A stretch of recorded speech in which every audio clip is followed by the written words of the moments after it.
कि संसार में आपने क्या देखा है। कबीर जैसे संत से कोई पूछ ले कि आपने क्या देखा है। संसार तो वही है जो तुमने देखा वो हमने देखा।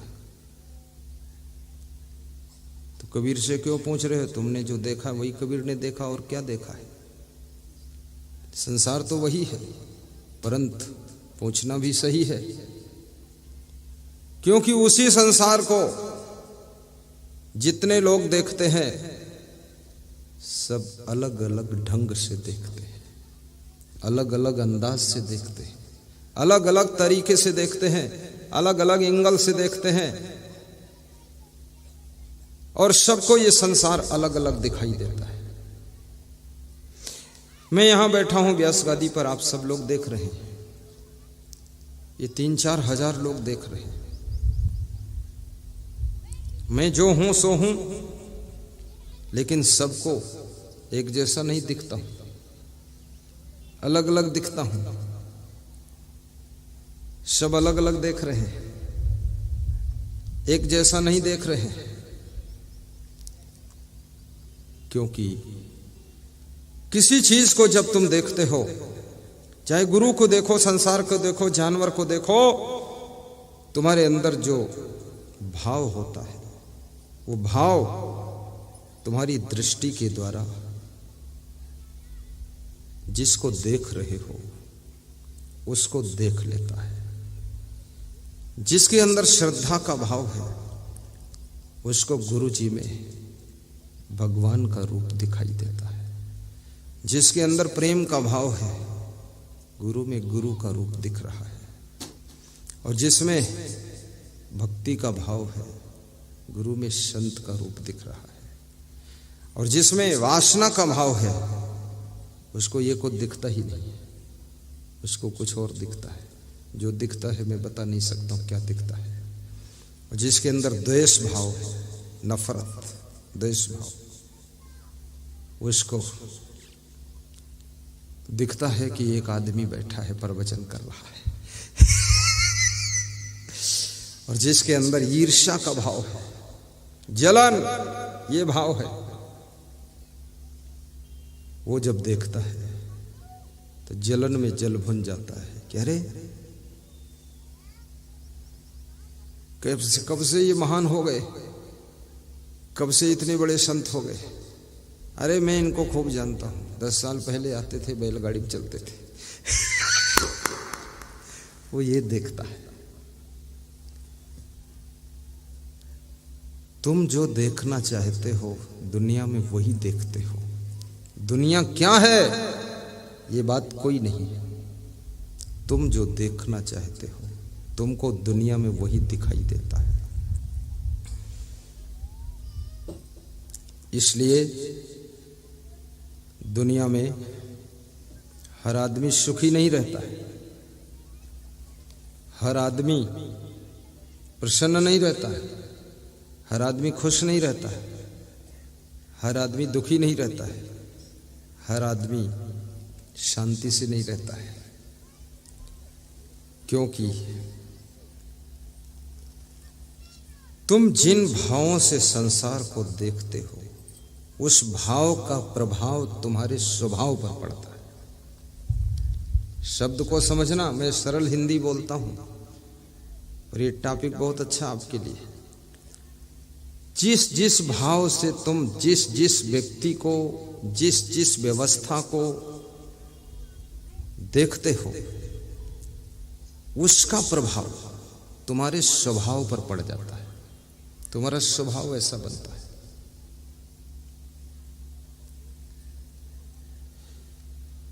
और सबसे महत्वपूर्ण है, इस दुनिया को अगर प्रेम की दृष्टि से देखो तो तुम प्रसन्नता से भर जाओगे। कोई गाड़ी से जा रहा है, तुमने प्रेम की दृष्टि से देखा तो तुम्हारी आत्मा उसको धन्यवाद देगी कि धन्यवाद है, अच्छी मेहनत किया, अच्छी गाड़ी से जा रही है, ठीक है। और जब तुम किसी को धन्यवाद देते हो तब तुम प्रसन्नता से भर जाते हो, और जब तुम किसी को आशीर्वाद देते हो तब तुम महानता के शिखर पर चढ़ जाते हो, और जब तुम दुनिया से कुछ नहीं चाहते हो तब तुम भगवत सत्ता को प्राप्त हो जाते हो। जिनको कछु न चाहिए वो साहन पति साह, वो साहन पति साह।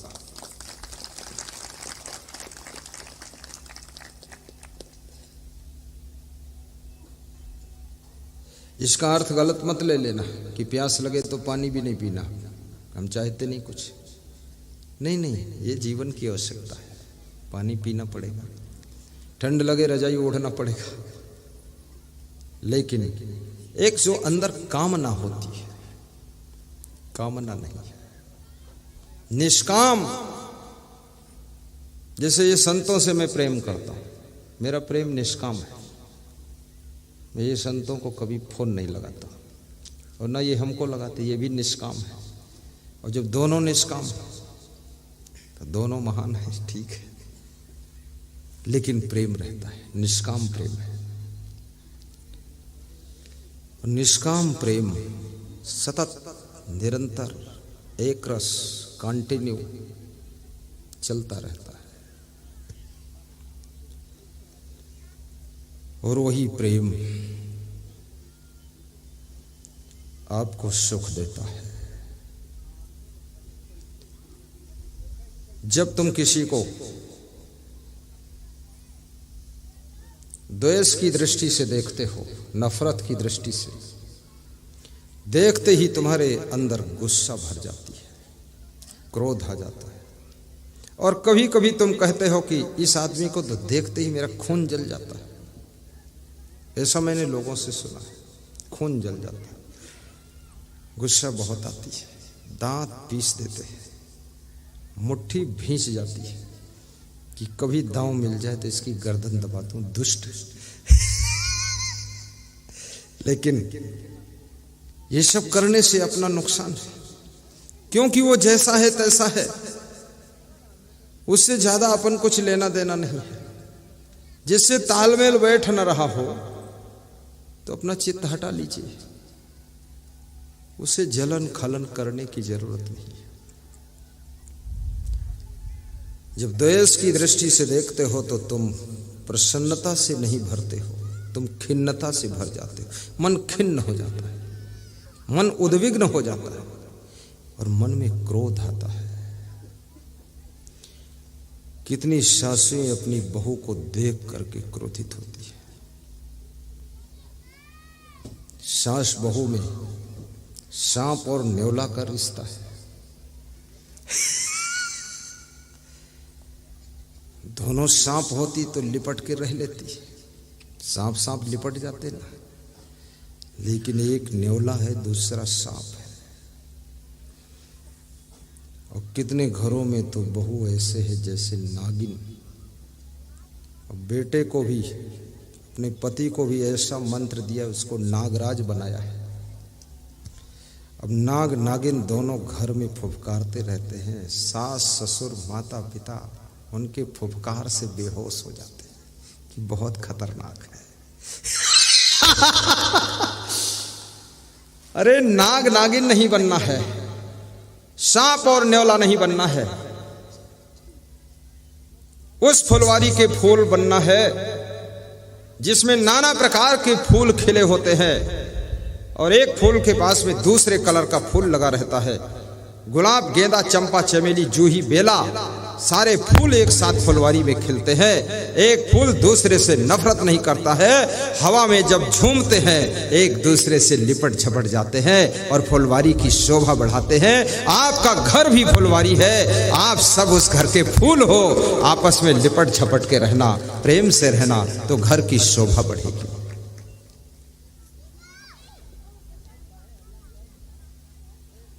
कुछ दम आई तुम्हारे की नहीं आई? तुम्हारे भले आई हो, हमारी दम तो निकल गई। इतनी ताकत लगाया हो। आप सोचते होंगे कि गुरुजी की उम्र तो बहुत हो गई है, लेकिन बोलने में वही अंदाज रहता है। क्यों रहता है? क्योंकि एक दवा मैं खाता हूं,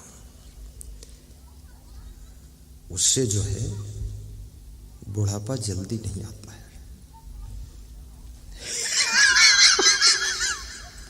अब तुम सोच रहे बता दो गुरुदेव हम भी खा ले। वो दवा दुकान पर मिलती नहीं है, कोई वैद्य बनाता नहीं है। उस दवा का नाम बताता नहीं हूं अभी, शायद कल बता दूंगा। साहिब बंदगी बोलो।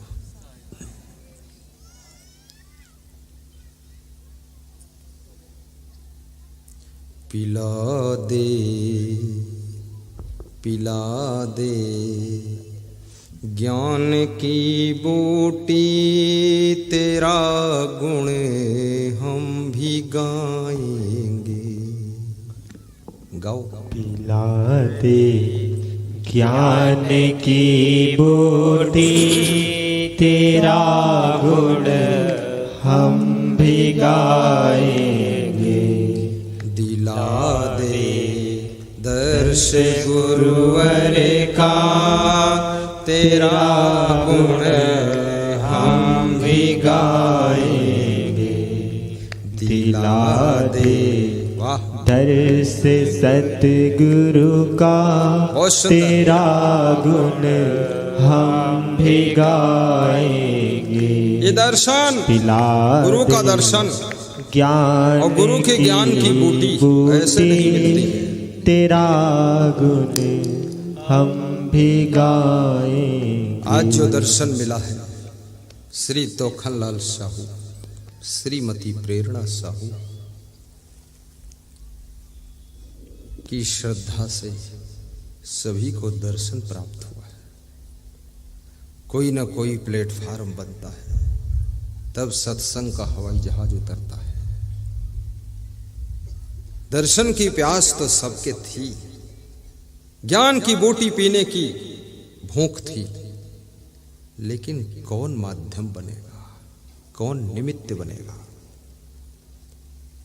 यहां पर अनन्य भक्त श्री तोखनलाल साहू निमित्त बन गए। कहीं कहीं तो पूरे गांव के लोग निमित्त बनते हैं, लेकिन जिसके माध्यम से दर्शन हो जाए गुरु के, संत के, सदगुरु के, ज्ञान सुनने को मिल जाए, अंतरात्मा से उसको दुआएं देना कि खूब फलो फूलो और गुरुदेव को बुलाओ, हमको भी दर्शन करा दो।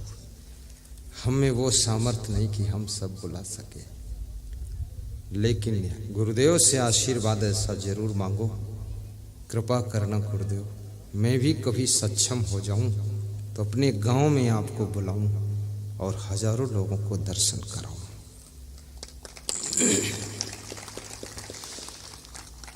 दिला दे दर्श गुरुवर का, तेरा गुण हम भी गाएंगे।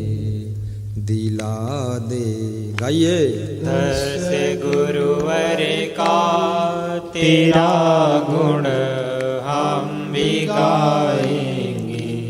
पिला दे ज्ञान की बूटी, तेरा गुण हम भी गाएंगे। पिला दे सब गुनगुनाओ, सीख जाओ।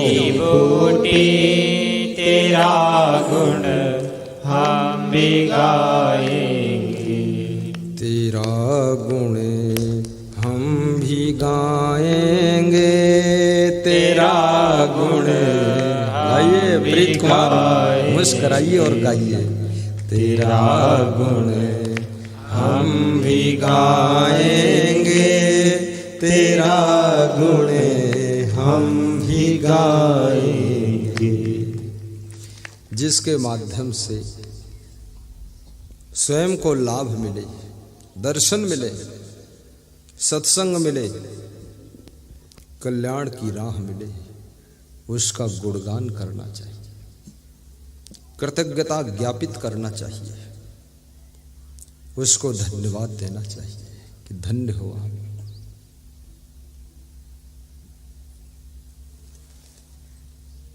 भला वह कब सुदिन होगा, गुरु महाराज पधारेंगे।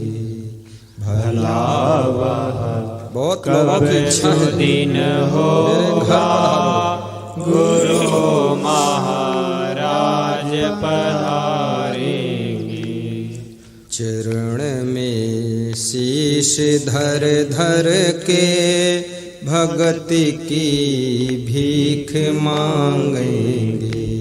चरण में शीश धर धर के भगति हंसराम साहू खड़े हो जाओ। मांगेंगे।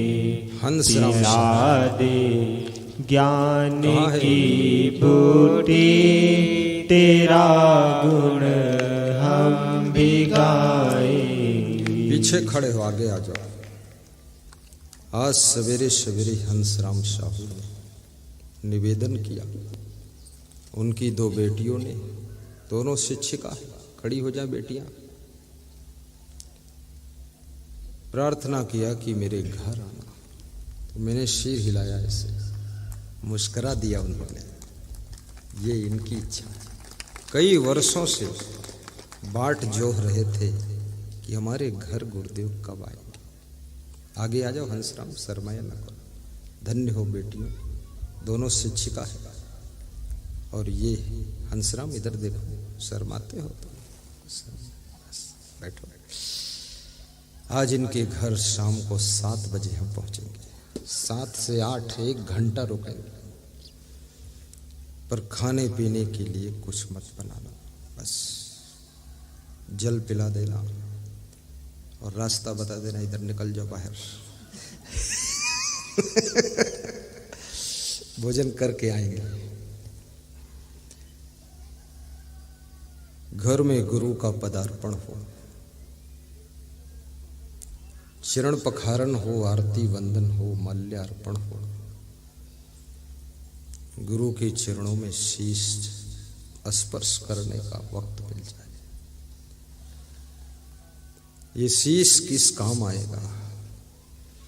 जब ये शीश गुरु के चरणों में स्पर्श करता है तो गुरु की बख्शीश मिल जाती है। बख्शीश, दुआ मिल जाती है।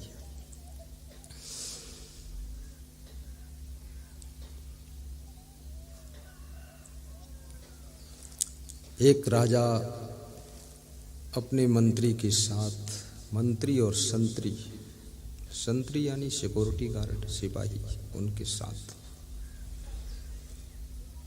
जा रहा था। तो रास्ते में एक साधु का आश्रम आया। तो राजा रुका, ठिठका और साधु के आश्रम में गया। तो एक मंत्री ने कहा, अरे उस साधु के यहाँ क्या जाओगे? मुंह ऐंठ के बताया, अरे वहां क्या जाओगे? ये राजा महाराजा जो होते ना, इनका अहंकार बढ़ाने वाले भी साथ रहते हैं। और फुला फुला के जब तक गुब्बारा फूट न जाए, मुंह ऐंठ कर बोला, अरे वहां क्या जाओगे?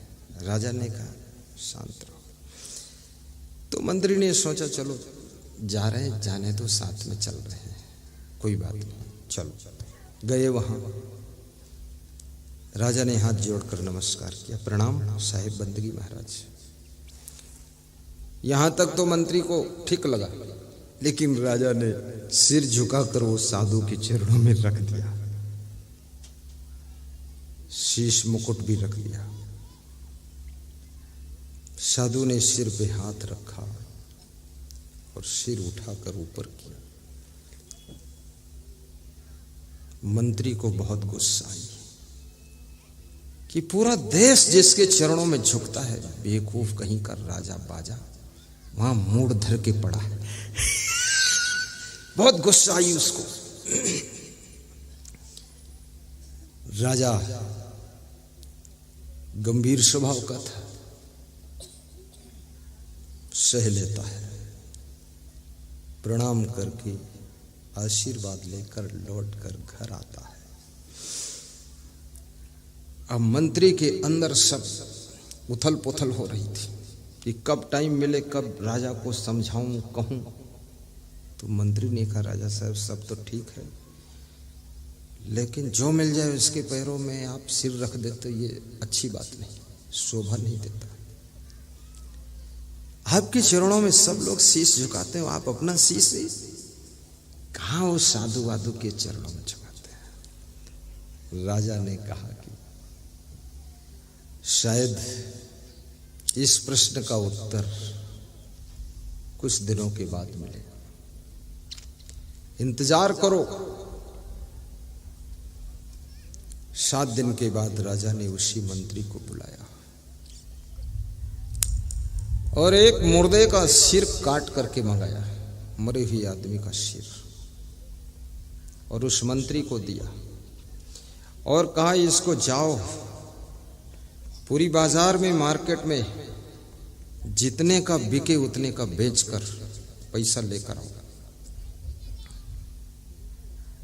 मंत्री चल दिया। वो कटा हुआ मूड़, आदमी का मूड़, आदमी का कटा हुआ मूड़ लेकर चलने में बहुत खतरा है, क्योंकि पुलिस विभाग भी तुरंत गिरफ्तार करेगा। तो मंत्री चतुर था, वो थैले में धर के ले गया, छिपा के, खुला नहीं ले गया, नहीं तो गिरफ्तार हो जाती। ले गया, एक बहुत बड़े सेठ की दुकान पर पहुंचा, बोला मेरे पास एक माल है, वो खरीद लो आप। बोले क्या? बोले आदमी का सिर है। बोले आदमी का सिर दिखाओ। कटा हुआ मोड़ दिखाया, निकाल कर काउंटर पे रखा। वो सेठ भड़क गया, अरे बोले निकल दुकान से बाहर, ये 307 का केस मेरे ऊपर लग जाएगा, मर्डर का।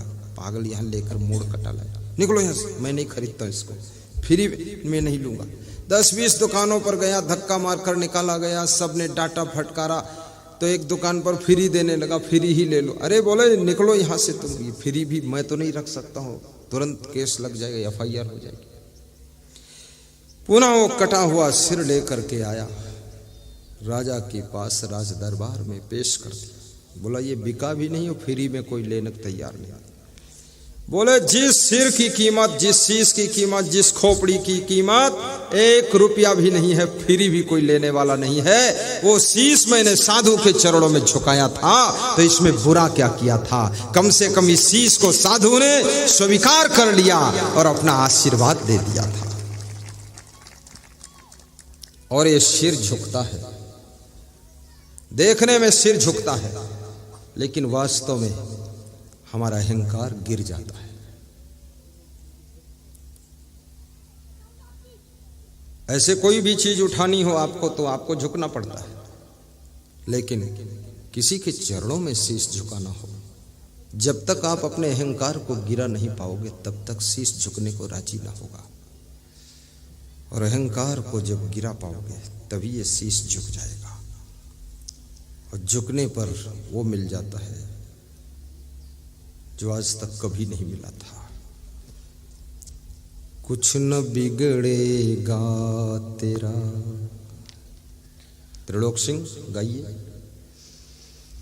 कुछ न बिगड़ेगा तेरा,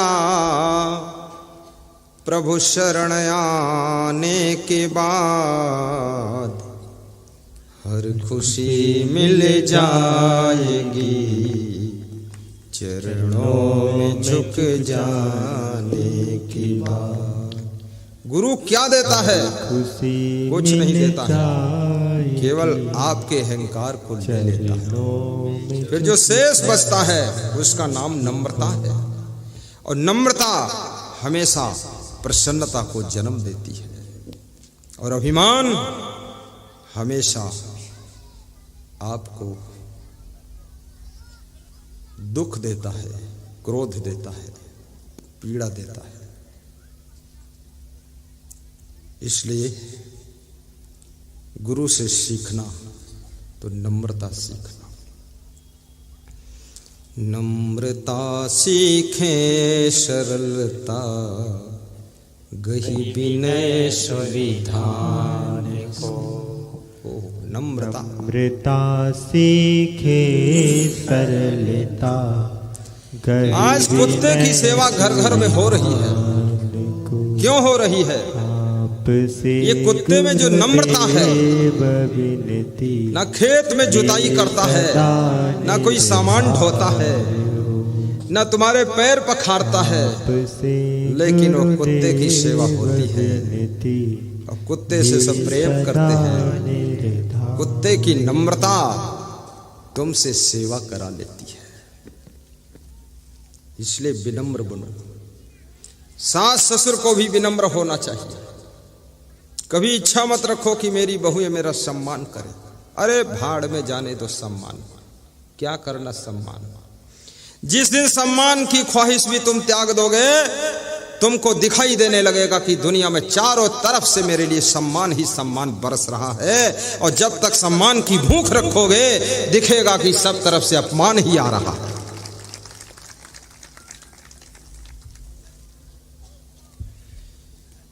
कुछ न बिगड़ेगा तेरा प्रभु शरण आने के बाद। शरण शरण, आप किसकी शरण में हैं? शरण का प्रभाव। अर्जुन श्री कृष्ण की शरण में गया है, दुर्योधन शकुनी मामा की शरण में है। अर्जुन का सलाहकार कृष्ण भगवान है और दुर्योधन का सलाहकार मामा शकुनी है। सबके शरणागत मत होना, सोच समझ के। शकुनी ने सभी अपने भांजों को मरवा डाला है। कृष्ण ने अपने 5 भक्तों को सुरक्षित रखा है। सोचिए आप।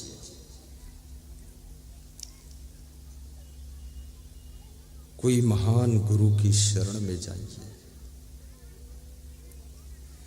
उनके चरण का आशीर्वाद लीजिए, उनके शरणागत हो जाइए।